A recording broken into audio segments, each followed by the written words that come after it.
আসসালামু আলাইকুম মৎস্য শিকারী বন্ধুগণ, কেমন আছেন আপনারা? আশা করি আপনারা ভালো আছেন। তো আজ আপনাদেরকে একটি খুবই গুরুত্বপূর্ণ ব্ল্যাক কার্প মাছ ধরার একটা গুরুত্বপূর্ণ চার এবং টোপ আপনাদের সাথে শেয়ার করব। তো আপনারা যারা আমার চ্যানেলটিকে নতুন দেখছেন তারা সাবস্ক্রাইব করে দিয়ে পাশে থাকা বেল বাটনটি ক্লিক করে দিবেন, যাতে পরবর্তী আপডেট আপনারা দেখতে পারেন। তো আমি আপনাদেরকে এখন যেটা জানাবো সেটা হচ্ছে ব্ল্যাক কার্প মাছ ধরার জন্য অনেকে অনেক চার, অনেক টোপ ব্যবহার করেছেন বা দেখেছেন।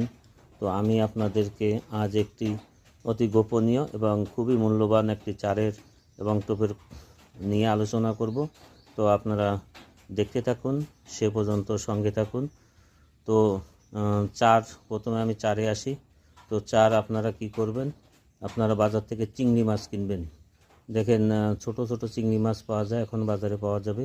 এটা আমাদের এখানে বলি আমরা ঘুষো চিংড়ি, বা কেউ বলে কাঠো চিংড়ি। এগুলো কিনবেন। 100 গ্রাম পরিমাণ আপনারা এটাকে ব্লিন্ড করবেন বা থেতলিয়ে বাটায় বেটে পিষে নেবেন।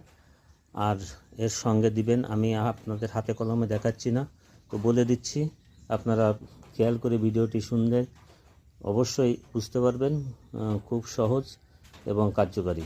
তো আপনারা কি করবেন, চিংড়ি মাছগুলোকে বেটে নেবেন বা পিষে নেবেন। নিয়ে এর সঙ্গে 100 গ্রাম চিংড়ি মাছের সঙ্গে আপনার 200 গ্রাম ব্রয়লার মুরগির ফিড দিবেন, আর 100 গ্রাম আপনার মিষ্টি চার। এই তিনটে আইটেম দিয়ে আপনারা সুন্দর করে মেখে দলা করে, কোনো মাটির সঙ্গে দিবেন না, আর কোনো কিছু দিতে হবে না। পারলে কটা ভাত দিবেন, না দিলেও সমস্যা নেই। তো এটা দিয়ে আপনারা মেখে চার করবেন। আমি আবার বলছি, 100 গ্রাম চিংড়ি মাছ বেটে নেবেন, ছোটো চিংড়ি।